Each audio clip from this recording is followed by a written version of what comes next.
Well,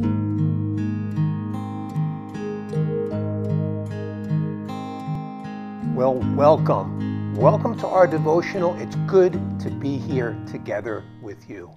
Well, if you're watching the devotionals, you know that I am doing a series on anger, hate, and rage. Well, why am I doing this? Well, I'm doing this because there seems to be a lot of that going around in our country, and it's dividing our great nation, and that's a really bad thing.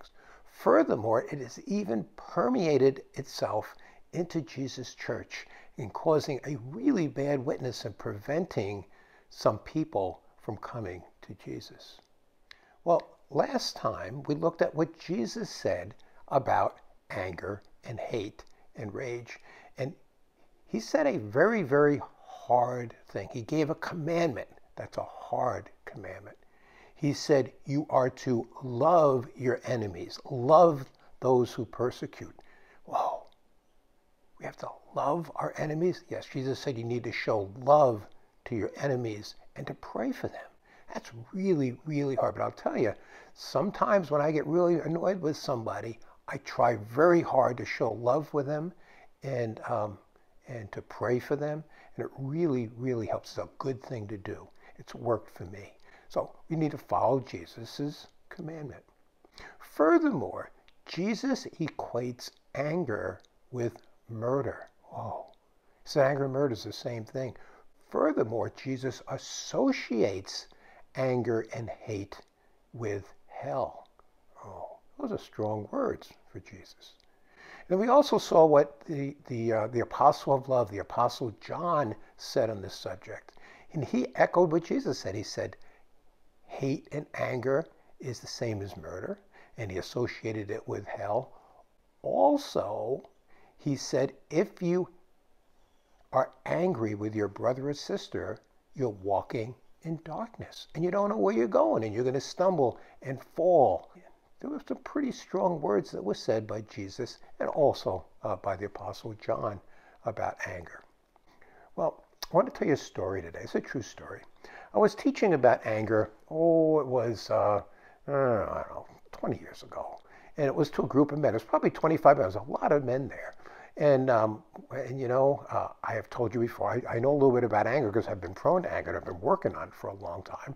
And furthermore, it's true that sometimes guys have anger problems. And I was talking to this group of guys. And one guy raised his hand and he said, you know, it's okay that I get angry because I have righteous anger. And it's okay that I rage against somebody who's a sinner because that sinner is doing a terrible thing. I have righteous anger at that sinner for God. No, that is so wrong. And I want to give you today six reasons why I believe that you should hate the sin to be sure. Oh, to be sure, hate the sin. I mean, it breaks my heart when I hear about some things that people are doing. It breaks my heart when I hear about children going to bed without food. It breaks my heart to hear what ISIS had done some years ago to people. It breaks my heart to hear about people killing people just because they claim to be Christian. That breaks my heart. But you need to separate your anger at the sin from the person. You need to love the sin and hate the sinner. And I want to give you 6 reasons why I believe this is true. Reason number 1. I am no better than that sinner that I'm hating. That's true. I'm no better. The sinner that I'm hating and I are the same. We're both sinners. We both deserve to be separated from God forever. In fact, Jesus loves that sinner just like he loves me, just like he loves you. Jesus wants to spend eternity with that sinner, just like he wants to spend eternity with you and eternity with me. Furthermore, Jesus came down from heaven.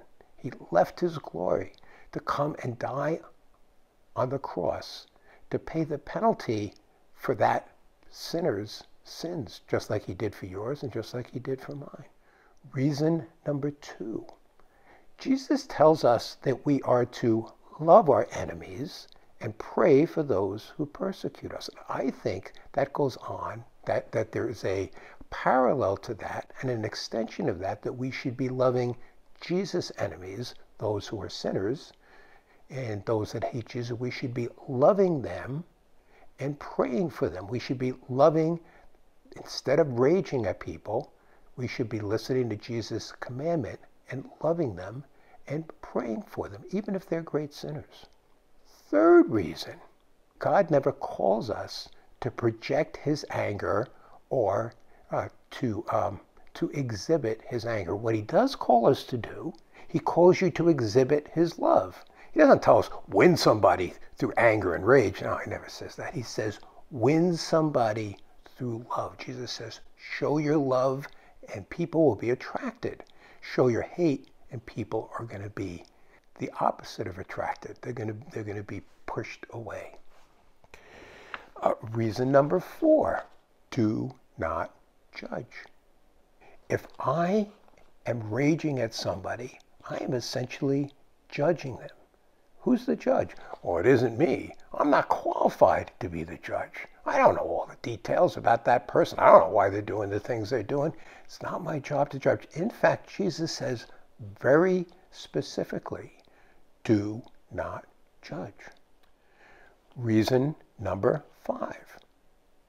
Well, the Bible clearly tells us to correct somebody that's sinning.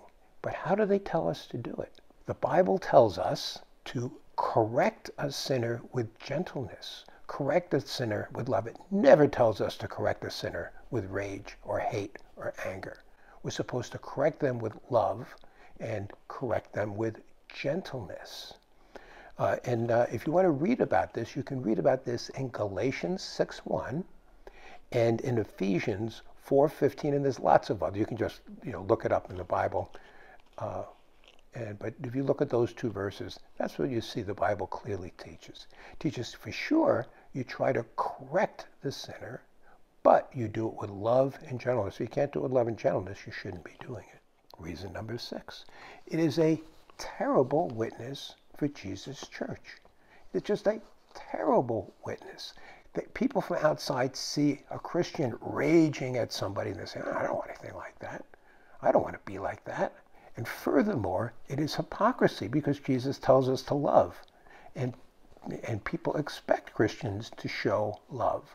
And when they show hate, they say, oh, they're hypocrites. And it drives them away from the church. Well, we're going to leave it at there for this time. I do want to tell you that, I've told you lots of times, I'm prone to anger. And I got a resource from a lady some years ago. And she said, if you read this, it's going to really help your anger. It's going to help change your heart. And that's really what has to happen. If you want to get over anger, you really need to change your heart. Anger is a heart problem. And she told me, she said, you take these pieces of paper and you read them every day for a couple weeks, and it'll really change you. And I did. I'm not going to say that this is a magic cure, but it really did help me to change my heart, which is what happens. And if you'd like a copy of this resource, I will get it to you. You just email me or text me or just let me know and I'll send it to you. But you have to let me know how to send it to you. If I need to send it out an address, I'll do that. If I need to email it to you, I will email it. Well, we'll pick it up from there next time. We're going to look at a bunch of scriptures on anger next time. But until then, thank you so much for watching. Have a great rest of your day. Aloha. See you there. God bless you.